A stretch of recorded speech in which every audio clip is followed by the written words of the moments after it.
This video will be the most valuable 15 minutes on storytelling that you can start applying from today. No bluffing, no nothing, straight to the point. How to use storytelling in your ads. So this is a rough puzzle.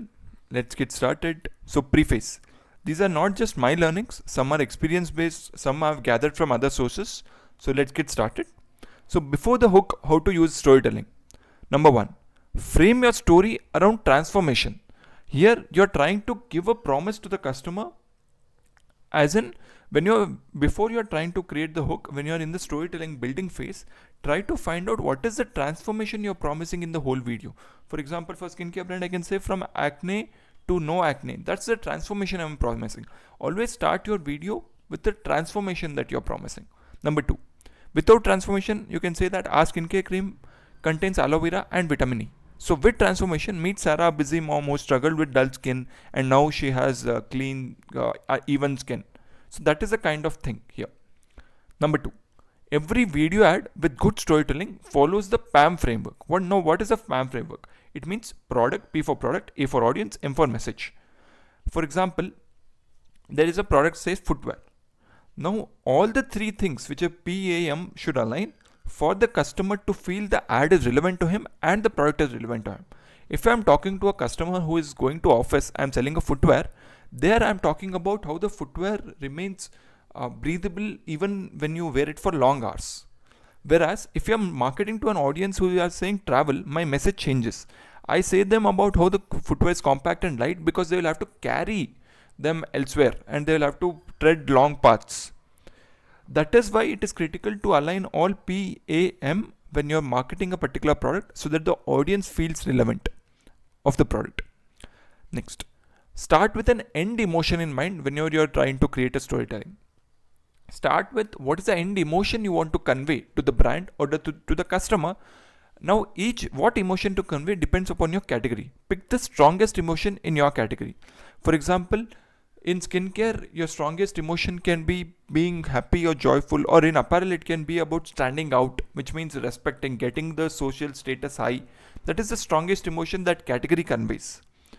Now, if you're not aware of your strongest emotion, then always sell the leader of all emotions, which is hope.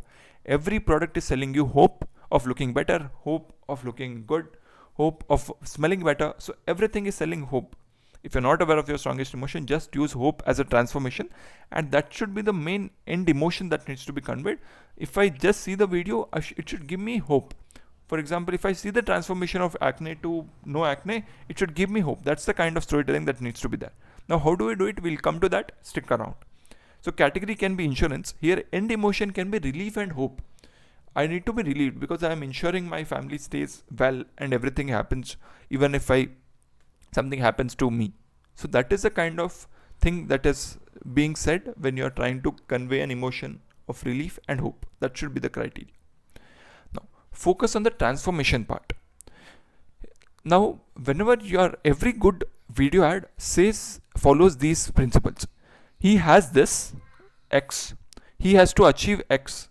But Y is not allowing him, but he achieves it. That is the framework of a good storytelling. He has to do this because of this reason, but he has another reason that it is not allowing him, but eventually achieves it. That is the transformation. That is the people what evoke for. That is what people want in terms of transformation. Gives them hope.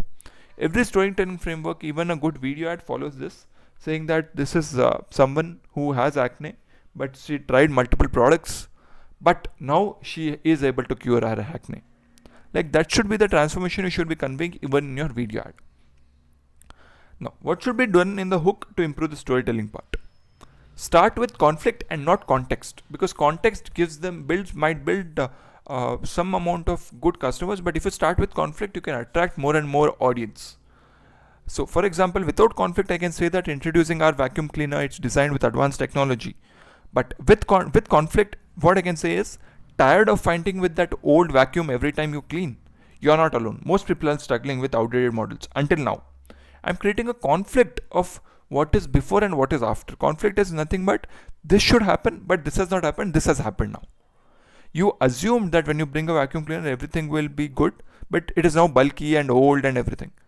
So what should you do? That is a conflict. If you try to give context, you are talking about your product. If you try to bring conflict, you are talking about the customer and his pain with the product.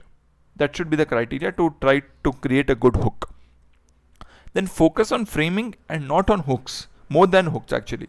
Not just on hooks, but more than hooks. What's the framing and what's the difference? Now, without focus on framing, you can say that buy our new coffee mug, it is at 50% off. With framing, I can say that start your morning with a warm reminder of home, discover our handcrafted coffee mugs. It's creating a framing, though the hook is very similar, that buy our coffee mugs, but it creates a framing that is more relevant to the customer, that is more engaging, interesting to the customer. Those kind of framing should be emphasized on than the hooks. Now the bridge. After the hook part, it's the bridge which is connecting the hook and the body of the video ad. What should be in the bridge to improve the video ad? Use open loops to keep viewers hooked. I just said in the video, if you have noticed, that stick around and I'll say more about this, how to apply and stuff. That is what I was using in terms of this video. I was using open loops for you to stick around, for the viewers to stick around. I was not using any clickbait because I'm not giving anything that I'm not delivering on. I'm promising that I am able to deliver on. That is kind of open loops. Now, example. Without open loops, you can say that our apps help you organize your day. With open loops, you can say, how did Dave manage to reclaim 2 hours of this day? Watch this till the end. This is the kind of open loop you can say which attracts better audiences. This is a very gray area. I do understand this example is not accurately correct. It's a gray area because it can be clickbait also, but I'm at least saying a better context, that I'm setting better context that reclaim your 2 hours of this day. Mostly it will attract people who value their time. These are kind of open loops that can be created in the bridge. Then avoid fluff. Now this is often a mistake. If I can show them, don't tell them. Now what people do is show the product in the camera and also say about the product name again and again and again. If you just show them once, they'll understand. If you show them a ball, you need not say always that this is a tennis ball. You need not say that. This is what I'm doing with this. That is how you can, if you're just showing them directly, then why tell them what it is? They do understand it intrinsically. It's just adding fluff. It's just adding inconvenience for the user who already knows. User is looking for something that he already does not know or that does excite him. It's not always the same boring stuff. If you can show it, don't say it. That should be the criteria. Then include subtle moments in your video ad which people engage, and if people see, they try to comment on it. For example, in a footwear video, including a code of get 10% off in between the video can be a good idea. For example, in the 5th second, I might have said include a code. I just showed you also. I just applied this in this video. For example, I included a subtle moment which I showed a puzzle in the first 3 slides. That was the reason. Include subtle video eggs, subtle Easter eggs. I showed puzzle not for a specific, I showed it for a specific reason, not randomly. Because how it will connect, I'll show you in the last part of the video. Next, in the body, how do you improve the video ads and your storytelling? Use but therefore. This is a very fantastic framework which I've heard in a university lecture online. It was around use but therefore framework instead of and then. Most stories happen this way. This happened, then this happened, this happened. It is very boring. What you should be looking is this happened, therefore this happened, but this also happened then. This creates an intrigue, it creates an emotion, it creates a curiosity which engages the user, hooks the audience and gets them to understand things what you're saying, gets them to trust you. That should be the framework of your storytelling. That should be the framework of your body, hook, everything. This should have happened, but this happened. That is the framework. That is when people are excited to see more, watch more.